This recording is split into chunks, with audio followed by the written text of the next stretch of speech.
नमस्कार, आप देख रहे हैं सीजी न्यूज नेटवर्क। मैं आपके साथ रोशनी साहू। चलिए बढ़ते हैं खबरों की ओर। एसटी एससी ओबीसी मोर्चा की विधानसभा चुनाव में तीनों वर्गों में से उम्मीदवार बनाए जाने को लेकर भाटापारा में बैठक की गई आयोजित।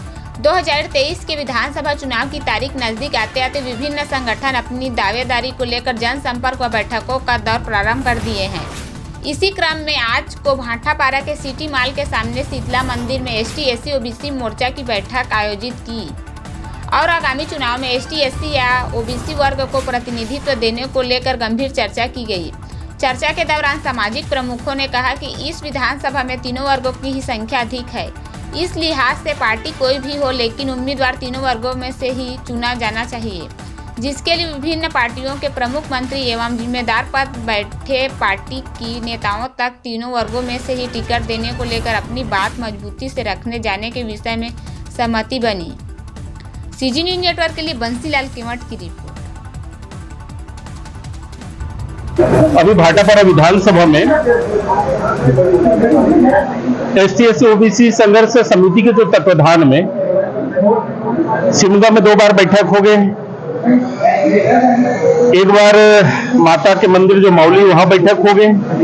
आज चौथैया बैठक जो हथनी पारा में भाटापारा में हुई, यहां संयुक्त रूप से निर्णय लेगी कि एसटी एससी ओबीसी से ये बार भाटापारा में टिकट दिए जाए, चाहे वो भारतीय जनता पार्टी से हो चाहे कांग्रेस से हो।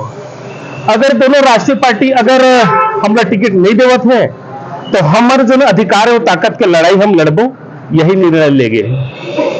आज भाटापारा विधानसभा क्षेत्र के सभी एसटी एससी ओबीसी वर्ग के पूरे क्षेत्र के सभी जाति के हमारे वरिष्ठ कार्यकर्ता और युवा वर्ग के कार्यकर्ता तथा महिला कार्यकर्ताओं ने एक मत यह निर्णय लिया है कि आगामी विधानसभा चुनाव में पार्टी, राष्ट्रीय पार्टी जो कोई भी हो, चाहे भारतीय जनता पार्टी हो या भारतीय राष्ट्रीय कांग्रेस हो, उसमें किसी से भी टिकट मिलता है तो हमारे ये क्षेत्र में एसटी एससी ओबीसी का चुनाव लड़ना निश्चित है, क्योंकि इस क्षेत्र में इस वर्ग का बहुत बाहुल्य है और मतदान हम लोग केवल 2% जो जनसंख्या उसको ही कर पाते हैं। हमारा प्रतिनिधित्व तो नहीं रहता, इसलिए हम लोग ये चाहते हैं कि हमारा प्रतिनिधित्व इस विधानसभा क्षेत्र में बना रहे। आज भाटापारा के सर्व एसटी एससी ओबीसी समाज के मुखिया मन इकट्ठा हो रही से वहाँ महू शामिल है और सबके एक ही विचार है कि जनसंख्या बल के आधार पे महत्व दिया जाए, टिकट दिया जाए, भागीदारी दिया जाए। ये विशेष रूप से बैठक रखे गई से और ये सिर्फ राजनीतिकरण के लिए बैठक नहीं है, ये दलित शोषित पिछड़े वर्ग के उत्थान के लिए ये संगठन के तैयारी करेंगे और आज सहयोग समिति के गठन करेगी। तो हमारे मन के एक ही उद्देश्य है, जहां अत्याचार हुए थे, जहां उपेक्षा हुए थे, वहां हमें संघर्ष करना है और एसटी एससी ओबीसी का कैसे आगे बढ़ाना है एक संबंध में विचार करना है। शुरुआत भाटापारा विधानसभा से है, ये पूरा संपूर्ण छत्तीसगढ़ में चली। हम लोगों ने जाति वर्ग से विरोध नहीं है, हमारे अधिकार के मांग के लिए संगठन तैयार की और हम अधिकार की लड़ाई ला जहां तक लड़ने लगी पूरा प्रदेश में लड़ दो। जय जोहार, जय